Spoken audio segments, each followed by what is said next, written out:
While preparing for marriage, my soon-to-be wife suggested going on a honeymoon to Egypt. At the time, I was extremely busy, so I just let her plan the honeymoon as she wished. It was in the wedding car, right after the wedding, that I learned about the trip. We were about to begin a group tour, which was far from a romantic honeymoon. It turned out to be a pilgrimage to the Holy Land. Oh my God. The airplane arrived in Cairo. On the first night, the two of us reached a rustic hotel nearby the Mount Sinai at midnight. The tour guide announced that we would start climbing at 3 a.m. The Bible says that Moses climbed the mountain thousands of years ago to receive the Ten Commandments, but he was the chosen one, and I'm a mere mortal. To make matters worse, we had no option but riding camels on the trail, following the rest of the group. After having only 3 hours sleep, we were awakened by the tour guide, and I was in a hurry to join the group. When I was about to leave the hotel room, my wife caught me and said that she would pray for me. I was very reluctant due to the people waiting, but had to sit and listen to a prayer. One passage of a prayer caught my ear and aroused my anger. Dear God, please protect my husband. Please prepare a smart and strong camel for him. It sounded totally stupid and childish. We were clearly told last night on the bus that they were climbing experts and we only need to care for ourselves.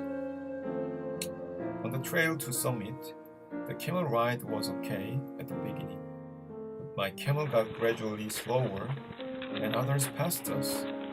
I could feel that he was struggling to carry me and shaking his legs as the path got steeper. More seriously, he stepped toward edges of the spiral road frequently, which led to cliffs. My hair stood on end. I flinched several times out of the dreamlike thrill. Just at the moment, I was floating in the air. Yes, my fears became a reality. In such a short time, many images passed through my mind, and I thought I was dead without a doubt. Kung! I fell to the ground and stayed still for a moment. I could hear some fuss from above. Shortly after, I saw two camel boys whipping my fallen camel hard. The camel started to wriggle his legs and barely picked himself up. It seemed that I was still alive, but I couldn't dare to raise a finger as I was afraid that the pieces of broken bones would poke my flesh. After a while, I slowly unfolded my arm and tried to move other parts little by little. I couldn't understand what was going on, but I was okay. It seemed that I had fallen from about a 20-foot hill. The camel shepherds dragged the camel and gestured that I should ride on him again. It would be sheer insanity to attempt to ride such a wretched camel again. However, I had survived a situation that nobody could survive. Even though I was not religious at all, I felt something supernatural was happening and didn't resist. I just got on him again with an empty mind.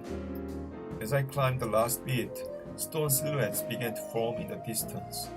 My wife greeted me at the summit with a big smile, not knowing that her prayer was almost a prophecy. At about 6 a.m., the sky began its slow transformation, turning from black to shades of gray, where the sun could be seen slowly rising. I felt my spirits yearning for something with the heat of the sun.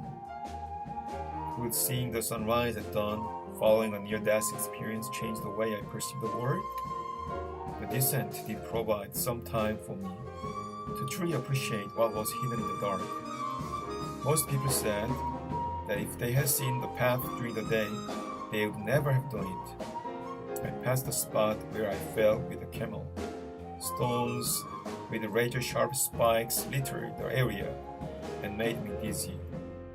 The narrow and dangerous path stretched endlessly ahead of me.